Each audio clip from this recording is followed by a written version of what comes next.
Hello, ഇന്നത്തെ evening snack വീട്ടിലുണ്ടായ കുറച്ച് items വെച്ച് ചെയ്തെടുത്തതാണ്. സവാള, പച്ചമുളക്, കൊത്തമല്ലി, ഇഞ്ചി, വേപ്പില, ഒരു പൊട്ടാറ്റോ നമ്മൾ ഒരു വര വരച്ചിട്ട് നൈഫ് കൊണ്ട് വരച്ചിട്ട് പുഴുങ്ങിയെടുക്കുകയാണെങ്കിൽ ഈസി ആയിട്ട് പീൽ ചെയ്യാൻ പറ്റും.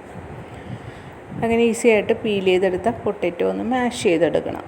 മാഷ് ചെയ്യാനായിട്ട് ഞാനിവിടെ യൂസ് ചെയ്തിരിക്കുന്നത് ഒരു ഫോക്കാണ്. ഈസി ആയിട്ട് ചെയ്യാനും പറ്റണം, എന്നാൽ ടേസ്റ്റിയുമായിരിക്കണം. അതാണ് നമ്മുടെ ലക്ഷ്യം. ഇനി ഇതിലേക്ക് ഒരു ചോപ്പറിലേക്ക് വെജിറ്റബിൾസ് മാറ്റി അതൊന്ന് ചോപ്പ് ചെയ്തിട്ട് അതും കൂടെ ആഡ് ചെയ്യണം. ചോപ്പറിൽ ഇട്ട് ചെയ്യുമ്പോഴേക്കും നല്ല പൊടിയായിട്ട് അരിഞ്ഞ് കിട്ടും. ഇനി ഇതിലേക്ക് ആവശ്യത്തിന് ഉപ്പ് ചേർത്ത് ഇനി വേണ്ടത് കുറച്ച് പൊടികളാണ്. ഒരു 4 ടേബിൾ സ്പൂൺ കടലപ്പൊടിയും 4 ടേബിൾ സ്പൂൺ ബ്രെഡ് ക്രംസും ചേർത്ത്. ബ്രെഡ് ക്രംസ് ഞാൻ റെഡിമെയ്ഡ് എടുത്തതാണ്. ഇല്ലെങ്കിൽ നമ്മൾ ഒരു 4 ബ്രെഡ് ഒന്ന് പൊടിച്ചെടുത്തിട്ട് അതിൻ്റെ അളന്നൊരു 4 ടേബിൾ സ്പൂൺ ഇട്ടാൽ മതിയാവും. ഇനി ഇതിലേക്ക് 2 ചീസിൻ്റെ ഷീറ്റും ഇട്ടിട്ടുണ്ട്. 1/2 ടീസ്പൂൺ കുരുമുളക് പൊടിയും ചേർത്ത് നല്ലതുപോലെ ഒന്ന് കമ്പൈൻ ചെയ്ത് റെഡിയാക്കി വെച്ച് ഇനി ഇത് ഉരുട്ടിയെടുക്കണം. ഈ സമയം നമ്മൾ ഒരു പാൻ വെച്ച് അതിലേക്ക് എണ്ണ ഒഴിച്ച് ചൂടാക്കാൻ വെച്ചു.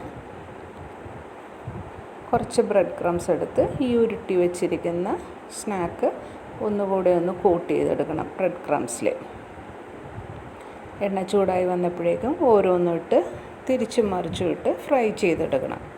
അപ്പം നമ്മുടെ സ്നാക്ക് റെഡിയായി. എളുപ്പത്തിൽ ചെയ്തെടുക്കാൻ പറ്റുന്നതാണ്. ഇനി നമുക്ക് കാപ്പി ചെയ്യാം. അപ്പോൾ അതിന് കുറച്ച് ജീരകവും ഒരു പീസ് ചുക്കും കൂടെ ചേർത്ത് അതൊന്ന് ഇടിച്ച് കുറച്ച് വെള്ളം ഒഴിച്ച് തിളപ്പിക്കാൻ വെച്ച്. ഈ സമയം നമ്മുടെ സ്നാക്ക് റെഡിയായി വന്നിട്ടുണ്ട്. അപ്പോൾ അതും എടുത്ത് മാറ്റി. അപ്പോൾ നമ്മുടെ കാപ്പിയും തിളച്ച് വന്നിട്ടുണ്ട്. പൊടി ഇട്ടിട്ടില്ല.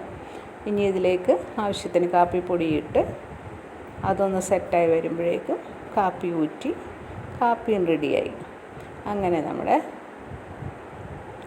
ഇന്നത്തെ ഈവനിങ് സ്നാക്ക് റെഡിയായി വന്നിട്ടുണ്ട്. കാപ്പിക്ക് ഇത് നല്ല ടേസ്റ്റി ആയിട്ടുള്ളൊരു സ്നാക്കാണ്. ഇതിന് വേണമെങ്കിൽ സോസ് വെച്ച് കഴിക്കാം, പക്ഷേ സോസ് ഇല്ലാതെ കഴിക്കണതാണ് ഇതിൻ്റെ ടേസ്റ്റ്.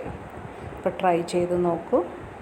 ഇഷ്ടമായെങ്കിൽ അറിയിക്കുക. എൻജോയ്.